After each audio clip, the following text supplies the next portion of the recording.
días a todos. El objeto de mi intervención va a basar sobre un aspecto que considero que es muy importante, como es el concepto de reserva activa en lo que es la explotación de las plantas desaladoras. Después de la experiencia que tenemos en la Mancomunidad de los Canales de Tavilla, a partir del año 2003, con las primeras implantaciones de las primeras plantas desaladoras, y en el transcurso de los 10 años que han pasado, hemos detectado la importancia que reúne este concepto. Entonces, la idea es intentar transmitir cuál es la importancia que representa el mismo.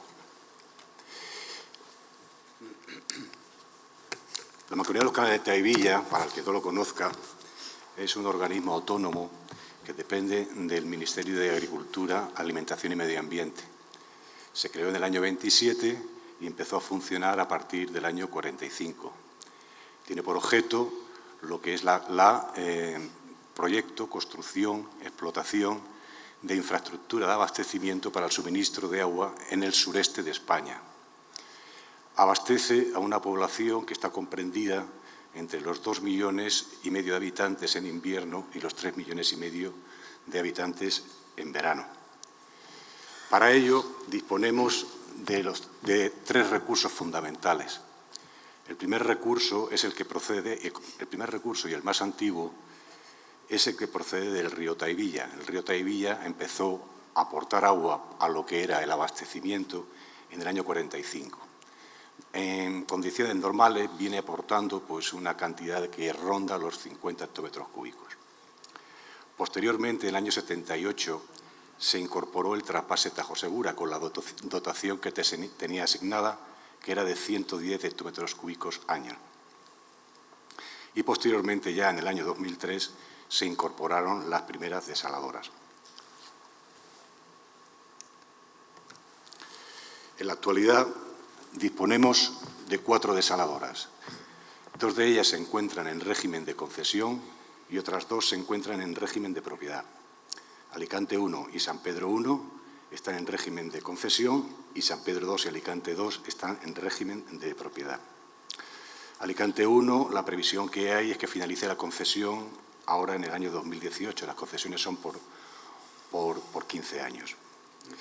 Se puso en servicio en el año 2003 y desde entonces viene dando funcionamiento sin solución de continuidad hasta la fecha actual. Tiene una capacidad nominal en la actualidad de 21 hectómetros cúbicos año. San Pedro 1 se puso en servicio en junio de 2005 con carácter provisional y con carácter definitivo ya se puso en funcionamiento en enero de 2006. Tiene una capacidad nominal de 24 hectómetros cúbicos año. Posteriormente, y tras el éxito que significaron estas 2 plantas desaladoras, prácticamente sin solución de tiempo, se procedió a la construcción de San Pedro 2 y de Alicante 2. San Pedro 2 se puso en servicio en octubre de 2006, fue una planta récord en cuanto al plazo en que se construyó, y es una planta gemela a San Pedro 1, y Alicante 2 se puso en servicio en mayo de 2008 con una capacidad de 24 hectómetros cúbicos. En este gráfico lo que figura es un análisis del reparto entre los distintos recursos de cuál ha sido la demanda.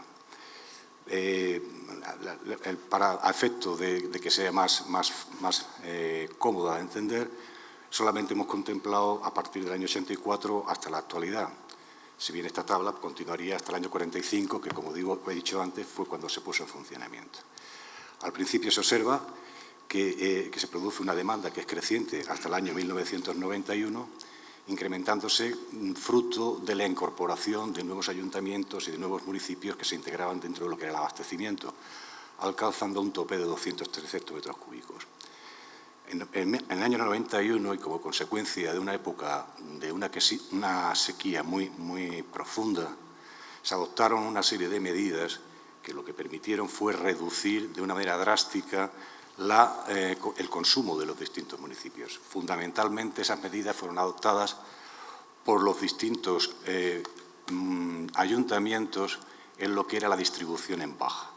De esa manera, en el año 95-96 se redujo la demanda hasta 185.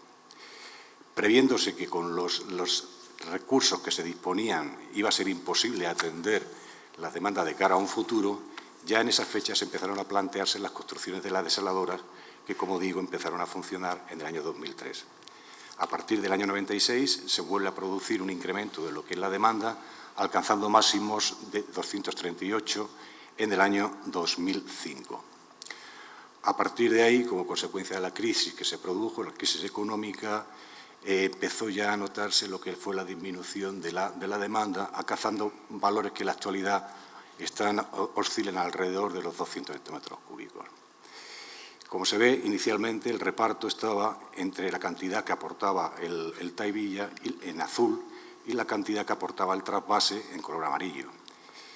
En el año 2000 pues, se observa ya que ya el sistema empieza a estar agotado y es como consecuencia que tenemos que recurrir a recursos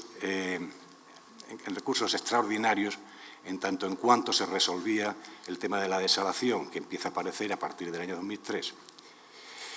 A partir del año 2007, lo que se observa es que con motivo de la reducción de la demanda, se produce también, es una época en la que hay bastantes precipitaciones y, consecuencia de ello, el río Tahivilla incrementa lo que es su producción y, por tanto, su aportación a lo que era el sistema, mientras que la parte correspondiente al trasvase pues, se mantenía.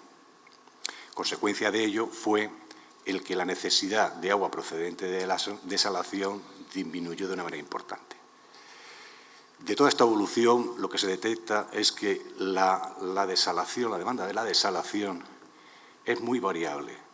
Viene muy determinada por las aportaciones que pueda producir, en su caso, el río Tahivilla y la aportación que en su momento nos facilite el trasvase. Recientemente han entrado en aplicación, pues se han aprobado unas nuevas reglas de explotación del trasvase. Esas nuevas reglas de explotación del trasvase lo que han implicado es una disminución de los recursos procedentes del trasvase del orden de los 30 o 40 hectómetros cúbicos. Esos 30 o 40 hectómetros cúbicos, la única manera que ha habido de poder atenderlos ha sido mediante la desalación. Si nosotros no hubiésemos dispuesto de una desaladora en perfecto estado de operación, hubiésemos sido incapaces de poder atender esta disminución drástica que se produjo en la disponibilidad de recursos procedentes de lo que es el trasvase. Por eso es el objeto de esta charla, la importancia que tiene en la desalación el disponer de una reserva activa de tal manera que en cualquier momento la planta pueda atender necesidades que pueden aparecer en cualquier momento. En el gráfico siguiente se aprecia un poco cuál ha sido la utilización que se ha hecho de la desalación. Aparece en julio de 2003 con Alicante 1, después en julio de 2005 o junio de 2005 se incorpora San Pedro 1 y posteriormente se incorporan Alicante 2 y San Pedro 2. Como se ve, hay unas variaciones que vienen producidas por la época de verano e invierno. O sea, entre verano e invierno, la demanda de lo que es la comunidad abastecida de Tahivilla es inferior a la que se produce en verano, con lo cual las necesidades de recursos son inferiores y como consecuencia de eso se pueden producir oscilaciones en lo que es la aportación de agua procedente de la desalación. Hay que destacar dos aspectos fundamentales. Bueno, la incorporación de San Pedro 2 y de Alicante 2 es más errática que San Pedro 1 y Alicante 1, pero eso es debido a que son las plantas que tenemos en propiedad. Entonces, hemos favorecido lo que ha sido la explotación de las plantas que estaban en concesión, que tenían un precio fijo, a costa, de alguna manera, con las plantas que tenemos en propiedad, nosotros cubrir las posibles deficiencias que se pudieran producir. Como decía, hay dos momentos que es necesario resaltar. Entre noviembre de 2010 y marzo. Ahí se aprecia una disminución importante de lo que era la aportación de agua procedente de lo que es desalación, sobre todo en las plantas que son de nuestra propiedad. Para posteriormente, en junio de 2012, aparece un repunte de una manera importante de las 4 desaladoras. Eso fue la consecuencia de un fenómeno específico que se produjo allí en el ámbito de actuación del Tahivilla. Se produjo una rotura en el canal del post-trasvase, con lo cual nosotros, de golpe y porrazo, de un día para otro, no teníamos posibilidad de disponer del agua procedente de lo que es el trasvase. Acordaos, estamos hablando del mes de junio, estamos hablando de una época en la que comienza a venir comienza el verano, empieza a venir más gente y, de alguna manera, si nosotros no hubiésemos tenido desalación, hubiésemos sido incapaces de poder atender la demanda de agua de la población que hubiese venido. Desde ese momento, con la rotura de lo que fue el canal, nos enteramos un día, un 19 de junio, y al día 20 de junio nosotros teníamos operativas nuestras 4 plantas desaladoras, con lo cual nadie se enteró de que se había producido esa rotura. Y como consecuencia de eso, estas plantas se pueden considerar que están más que amortizadas, porque evitaron unas pérdidas que hubiesen sido multimillonarias. Pues esa situación que se produjo en ese momento, en estas nuevas circunstancias y con motivo de las nuevas reglas de explotación del trasvase, pues han vuelto a producirse. Hemos pasado de una situación en la que se había reducido la demanda, en la que de alguna manera el río todavía estaba aportando agua. Tenemos garantizada la aportación del agua de lo que era el trasvase. Como consecuencia de eso, entre marzo de 2013 y julio de 2014, nosotros prácticamente no necesitábamos la desalación. Podríamos haber parado la desalación. Sin embargo, nosotros las seguimos manteniendo operativas para poder utilizarlas en cualquier momento. De esa manera, en cuanto se produjo lo que fue la nueva regla de explotación, con toda rapidez se pudieron poner en marcha y de alguna manera pudimos cubrir el volumen, el agua que en su momento tenía que haber aportado el trasvase y que no lo podía facilitar. Dentro de esta reserva activa hay, desde mi punto de vista, 4 aspectos a destacar. Por una parte está lo que es mantenimiento general de las plantas. Entonces, la idea que nosotros hemos barajado, que hemos mantenido, es las plantas, cada cierto tiempo proceder, aunque no tuviésemos necesidad de suministrar agua con la planta, ponerlas en funcionamiento cada cierto tiempo. En función de la situación que tenía Alicante, en función de las características de la instalación, pues se adoptó un sistema o se adoptó otro. En el caso de Alicante, se procedía al arranque de un bastidor cada 7 días, aprovechando los fines de semana en que el precio de la energía era inferior y se tenían en funcionamiento durante 24 horas. Durante ese plazo de tiempo se analizaba todo lo que era el funcionamiento de lo que era la línea, detectando posibles fallos y corrigiendo esos posibles fallos. Incluso todas las medidas que se habían adoptado para garantizar que la planta se encontrase en perfecto estado de funcionamiento se comprobaba lo que era la bondad de esas medidas que se habían adoptado. Como digo, en Alicante se adoptó arranques periódicos una vez a la semana y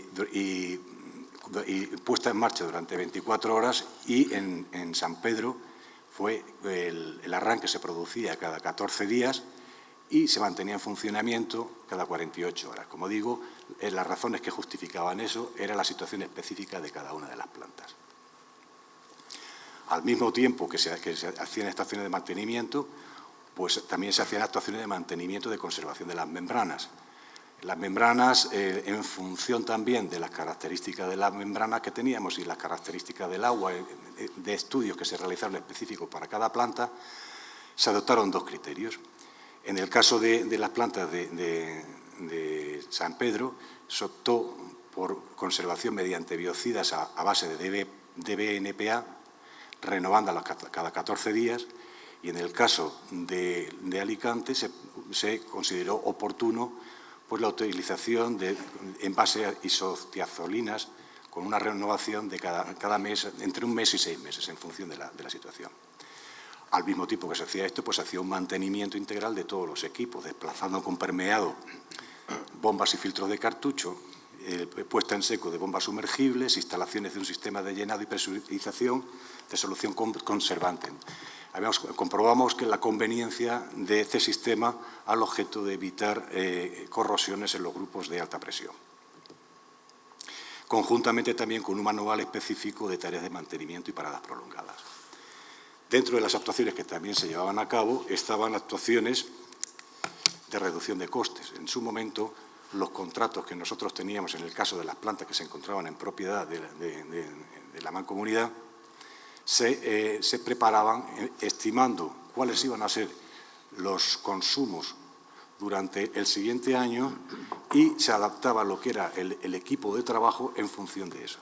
De esta manera nosotros conseguimos unos contratos con unos costes de explotación muy ajustados y conseguimos de alguna manera pues un mantenimiento operativo de las instalaciones que en todo momento nos ha permitido atender cualquier tipo de necesidad que se ha producido.